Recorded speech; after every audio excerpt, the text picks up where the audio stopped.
Hello everyone, welcome to Grammarly hacks by Kavita.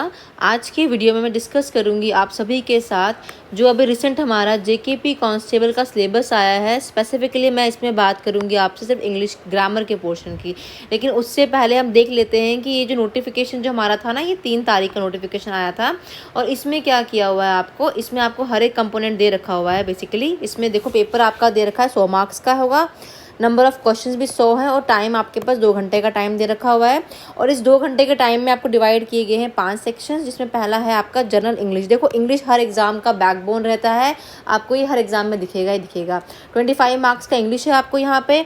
General knowledge and current affairs का एक topic रहता है आपका, जो कि 25 मार्क्स का है, इंडिया का स्पेसिफिकली बोला हुआ है। वहीं JNK का जो करंट अफेयर है वो बोला 10 मार्क्स का आपको आने वाला है। न्यूमेरिकल एबिलिटी जो दे रखी है आपको, रीजनिंग दे रखा है 25 मार्क्स का। And basic concept of computers आपको 15 मार्क्स का। In total you have 100 marks in your hand. आपको 100 मार्क्स का पेपर होगा और उसको डिवाइड किया गया इन 5 सेक्शंस में, ठीक है ना। मैंने पहले भी कहा कि मैं स्पेसिफिकली बात करूंगी सिर्फ इंग्लिश ग्रामर के पोर्शन की। देखो मैं डिटेल सिलेबस जो मेंशन किया है इंग्लिश ग्रामर का, उसमें कहा है आर्टिकल्स हैं, क्लॉज है, प्रोनाउंस है, होमोनियम होमोफोन्स दे रखा है, टेंसेस बोला हुआ है, ये क्लॉज रिपीट हो गया हुआ है, पंक्चुएशंस बोला हुआ है, सिनोनिम्स एंटोनियम्स हैं, एनालॉजीज हैं, idiom and phrases and uses of prepositions हैं, ठीक है ना। तो ये कुछ बेसिक सिलेबस आपको दे रखा हुआ है। अगर आपने ध्यान दिया होगा तो यहाँ पर क्या किया हुआ है, आपको ग्रामर भी है और वोकैब भी है। तो क्यों ना इंग्लिश को हम डिवाइड ही कर लें 2 पार्ट्स में। देखो इंग्लिश लैंग्वेज की जब बात करते हैं ना हम लोग, तो इसको डिवाइड करना पड़ता है आपको किसमें, ग्रामर में, और एक आप रख लो अपना कंपोनेंट वोकैबलरी का। आपको इन दोनों को ही करना पड़ता है। ऐसा नहीं कि आप ग्रामर करोगे और वोकैबलरी छोड़ दोगे, क्योंकि वोकैबलरी से भी 2-3 क्वेश्चन आपको एग्जाम में देखने को ही मिलते हैं और आपके लिए हर एक मतलब मार्क्स मैटर करता है एग्जाम का। अब ग्रामर में अगर बात करें तो आपको पूरे के पूरे पार्ट्स ऑफ स्पीच करने पड़ेंगे, ठीक है ना। जिसमें आपका नाउन है, प्रोनाउन हो गया आपका टॉपिक, वर्ब है आपका, एडवर्ब है, एडजेक्टिव है आपका, कंजक्शन है, प्रपोजिशन है, आर्टिकल्स है, ये करने ही करने हैं। देखो यहाँ पर भी क्या मेंशन किया हुआ है, यहाँ पे लिखा हुआ है डायरेक्टली प्रोनाउंस, है ना। लेकिन अगर आपको नाउन का नॉलेज नहीं होगा तो प्रोनाउन कैसे पढ़ोगे। इन शॉर्ट आपको प्रोनाउंस से पहले नाउन को पढ़ना पड़ेगा। वैसे आप जब वर्ब्स पढ़ोगे तो ही आपको ये आर्टिकल समझ आएंगे, ठीक है ना, जो ये आर्टिकल लिखे हुए हैं। तो ये सारे के सारे पार्ट ऑफ स्पीचेस लिंक्ड हैं। इसके अलावा आपको नरेशंस भी करनी पड़ेंगी, क्योंकि अगर आपने प्रीवियस पेपर देखे होंगे पटवारी के या जो पेपर अभी रिजल्ट आपके हो रहे हैं, उसमें नरेशन के क्वेश्चन भी आते हैं। वॉइस का भी एक क्वेश्चन देखने को मिलता है पेपर में आपको, तो आपको करना पड़ेगा ये भी। Even you have question tag, ठीक है ना, क्वेश्चन टैग का भी क्वेश्चन कराएंगे क्लास में आपको हम लोग। लेकिन जो मेन पार्ट ऑफ स्पीचेस ये तो करने ही करने हैं आपको, ठीक है ना। उसके अलावा ये बाकी टॉपिक्स भी हैं, हम करेंगे, सारे टॉपिक्स हम करेंगे। बस नाम लिख के दे रही हूँ कि क्या क्या पढ़ना पड़ता है ग्रामर में आपको, ठीक है ना। इसके अलावा सब्जेक्ट वर्ब एग्रीमेंट आपको पढ़ना पड़ता है। Then you have conditional sentences, सारे के सारे आपको पढ़ने ही पड़ते हैं, ठीक है ना, ग्रामर के लिए। ये हो गया ग्रामर पोर्शन आपका। वैसे ही ग्रामर के बाद आता है आपका वोकैबलरी, जिसमें आपको दिया हुआ है ना, यहाँ पे लिखा हुआ है आपको ये होमोनियम्स होमोफोन्स लिखे हुए आपको, है ना। तो ये पढ़ने पड़ेंगे क्योंकि ये आपको हर सिलेबस में, हर एग्ज़ाम के सिलेबस में दिखते हैं, ठीक है ना। इसके अलावा आपको लिखा हुआ है सिनोनियम्स और लिखे हुए एंटोनियम्स, तो ये भी हमने करने हैं क्लास में। देन एक टॉपिक होता है ईडियम एंड फ्रेजेस का, मुहावरे और लोकांकतियाँ। एग्जाम में ना यहाँ से भी क्वेश्चंस आते हैं, ठीक है। इस पर ज़्यादा मेहनत करने की ज़रूरत नहीं है। वो कैब वाले पोर्शन पे आपको ज़्यादा मेहनत की ज़रूरत नहीं है, क्योंकि वो कैब रटना ही पड़ता है, ठीक है ना। तो क्या करेंगे, जो प्रीवियस ईयर 150 से 200 वर्ड्स जो हर बार रिपीट हुए हैं ना, हम उन पे क्या करेंगे, उन पे डेली एक वीडियो लेके आऊँगी मैं आपके लिए, ठीक है ना। और कुछ आपको भी होमवर्क के लिए वर्ड्स लिख दूंगी साथ में कि जो आपने करने हैं, ठीक है ना। ये हम वैसे करेंगे, लेकिन ग्रामर को आपको समझना ही पड़ेगा, ठीक है ना। ये हो गया आपका ग्रामर और वोकैब, इन दोनों को हमने साथ में लेके चलना है।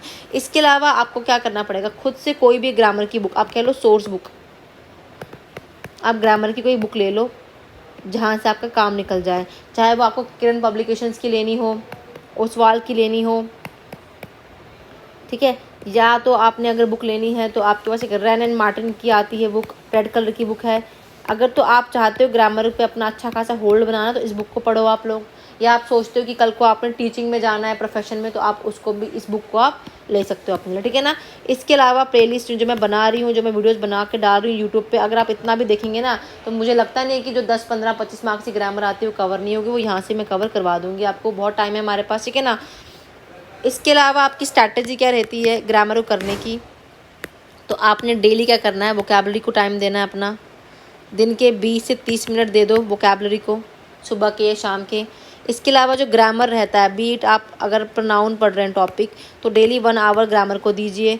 इस 1 आवर में क्या करना है, एक तो टॉपिक पढ़ना है आपने, उसके बाद आपने 30 मिनट्स लगा के करने हैं अपने उस पर प्रैक्टिस सेट लगाने, क्वेश्चंस लगाने, ठीक है ना, जितने पॉसिबल होते हैं आपसे। ऐसा नहीं मैं बोल रही किसी की प्लेलिस्ट से करना स्टार्ट करो यार, आपके पास प्लेंटी ऑफ यूट्यूब पे सोर्स मिले हुए हैं पढ़ने के लिए, जहाँ से आपको अच्छा लगता है, ठीक है ना। नहीं तो आप गूगल करो, किसी भी टॉपिक का नाम लिखो गूगल पे, वहाँ से आपको कंटेंट मिल जाता है, ठीक है ना। तो ऐसा नहीं है कि किसी की स्ट्रैटेजी से या किसी की प्लेलिस्ट से आपका भला हो जाएगा, जहाँ से आपको अच्छा लगता है वहाँ से पढ़ो, ठीक है ना।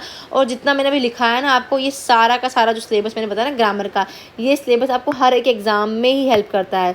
चाहे वो आप JK SSB के एग्ज़ाम दे रहे हो, आप SSC के एग्ज़ाम दे रहे हो, आप टीचिंग के एग्ज़ाम दे रहे हो, हर एक एग्ज़ाम में ना ग्रामर का, इंग्लिश का सिलेबस जो है, इंग्लिश लैंग्वेज का सिलेबस कॉमन रहता है, वही ग्रामर है और वही वोकैब है।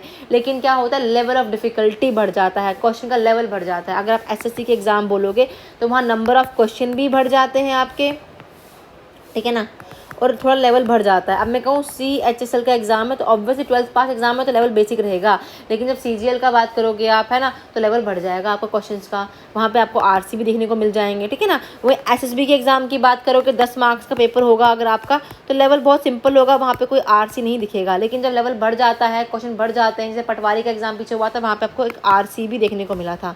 Same with teaching exams, teaching में भी क्या होता है, सिर्फ ग्रामर ही पूछी जाती है आपसे। इसके अलावा वहाँ पर क्या होता है, लेटर, प्रीसे राइटिंग वगैरह एक्स्ट्रा कुछ चीज़ें दी होती हैं, वो अलग बात है, लेकिन जो बेसिक है वो आपको यही करना है, ग्रामर और वोकैबलरी। तो यही सिलेबस आपका हर एक एग्ज़ाम में काम करने वाला है, ठीक है ना। आई होप आपको ये वीडियो में समझ आया होगा कि कैसे आपने ग्रामर और वोकैबलरी को करना है for any exam that you are preparing right now, ठीक है ना। 2 मंथ्स में आप कह लो कि आप इंग्लिश पे अच्छा होल्ड बना सकते हैं। इट्स अप टू यू कि आप कैसे स्ट्रैटेजी से इसको पढ़ रहे हैं, ठीक है ना। आई होप आपको ये वीडियो में बेसिक ऑफ सिलेबस समझ आया होगा इंग्लिश का, स्पेसिफिकली इंग्लिश का। Thanks and have a nice day.